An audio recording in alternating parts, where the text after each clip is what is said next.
Aujourd'hui, je vais vous parler de la respiration. La respiration.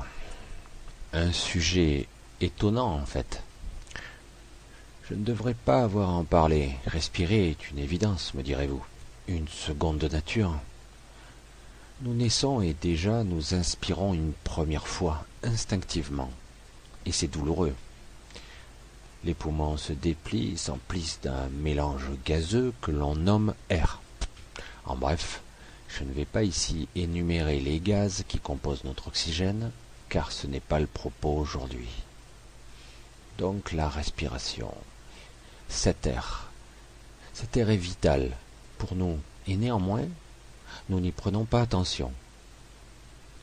Quelque part, heureusement, si cela devait se faire consciemment, on serait tous en train de s'asphyxier. Donc c'est une fonction physiologique, inconsciente, et qui s'adapte à nos efforts, aux besoins de votre corps. Nous ne sommes pas conscients de ce qui se passe lorsque nous respirons durant toute notre vie. Imaginez un peu, il paraîtrait que nous respirons plus de 23 000 fois par jour. C'est tout de même une fonction importante, n'est-ce pas ? Il y en a d'autres, me direz-vous. Bien sûr, la physiologie, le corps est assez spectaculaire dans ses fonctions vitales, mais restons pour le moment sur la respiration. Je vais ici m'éloigner un peu de ce mécanisme vital de notre corps et passer plutôt sur le côté moins évident, sur le côté prise de conscience de cette fonction, donc de prendre conscience de ça. Encore et encore, je reviens encore à toujours le même discours, la conscience donc de faire, d'être, d'incarner. Vous êtes fatigué, respirez-vous comme il faut ? Il n'y a pas que l'air que nous inspirons à chaque fois. Et non, tout est énergie autour de nous. La matière n'est qu'un autre état de l'énergie.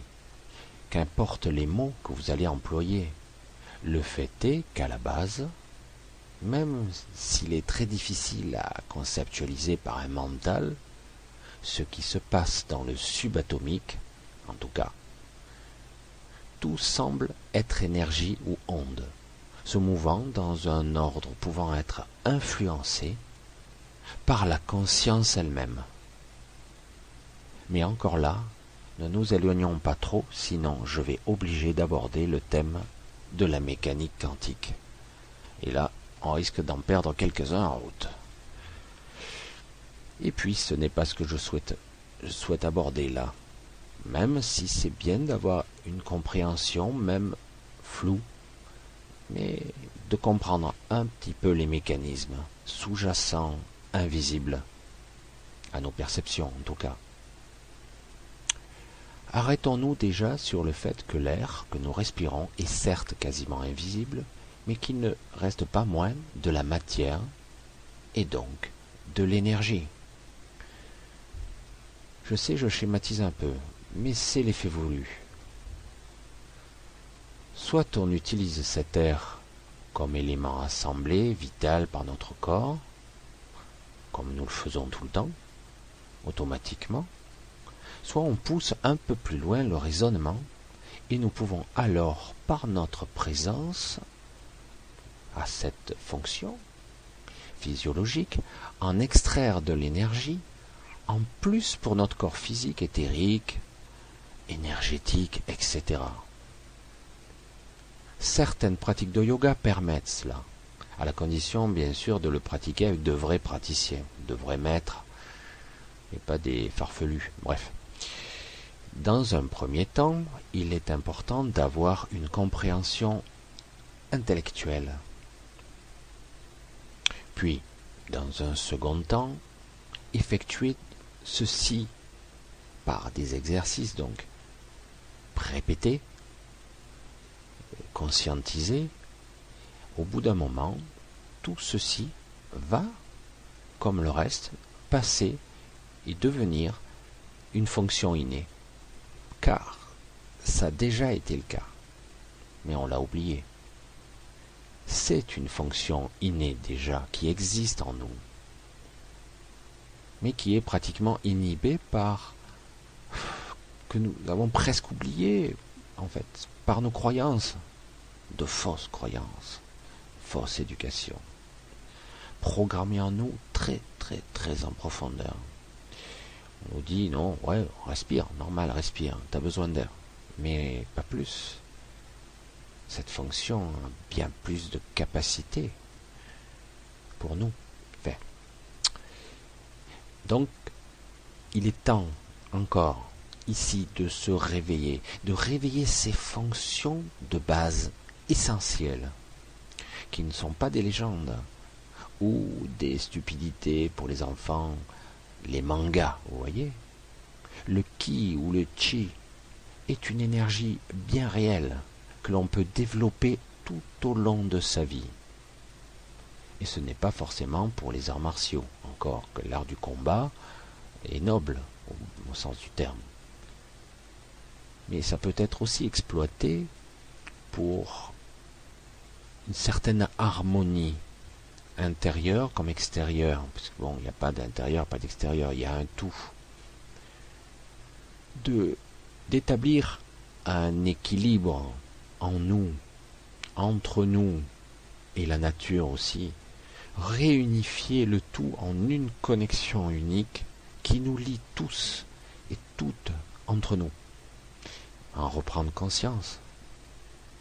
La respiration est un support, un des éléments. Et la conscience en est un autre. J'espère que je suis assez clair, mais ce n'est pas toujours évident. Mais bon. Comme toujours, je ne vais pas vous faire des cours ici. Enfin, je ne sais pas si j'en ai la capacité, mais j'essaie de l'exprimer au mieux, avec des mots simples. Mais dans un premier temps, il serait bon, de temps en temps, de vous arrêter, de faire ce que vous faites, quoi que vous fassiez, et de respirer simplement en conscience. Donc vous reprenez le contrôle, donc le système automatique s'arrête et vous respirez. Tout le monde a déjà fait ça. Mais en plus, tendez vers un but de bien-être quand vous respirez. Vous faites entrer de l'énergie, du bien-être, de l'équilibre, de l'harmonie, ce que vous souhaitez. Et vous inspirez, vous expirez, pardon, ce qui ne vous convient pas. Vous expulsez, vous inspirez le bon, vous expirez le mauvais, comme vous le souhaitez.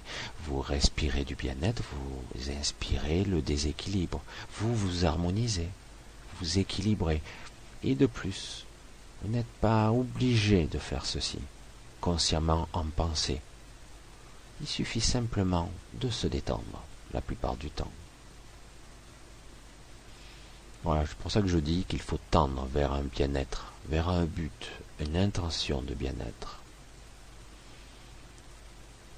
D'autant qu'en plus, au niveau inconscient, enfin, on met tout dans l'inconscient. On a tendance à mettre le gros paquet, tout mettre, et tout et n'importe quoi dans l'inconscient. Mais, en tout cas, bien des parties de vous savent déjà, des parties de vous intérieures, profondément, savent déjà tout. La présence, la détente, une conscience omniprésente qui voit vous surmerger de toutes parts. Compliqué, me direz-vous? Absolument pas. Nous ne respirons que de façon superficielle. Et donc, nous vivons de façon superficielle. Dans la journée et à chaque fois que vous le pouvez, reprenez conscience, respirez et reprenez de la force, de l'énergie, du bien-être. Un peu chaque jour. Ce sera déjà un début. Pour le reste, laissez-vous guider par certains de vos désirs. Ils vous conseilleront mieux. Cela semble compliqué, et pourtant, tout commence ici, par la base. Bien respirer, bien manger, bien boire, être présent dans le calme. Oui, je vous le dis, il faut réapprendre à vivre tout simplement. C'est pourtant simple. Alors pourquoi quasiment personne ne le fait vraiment?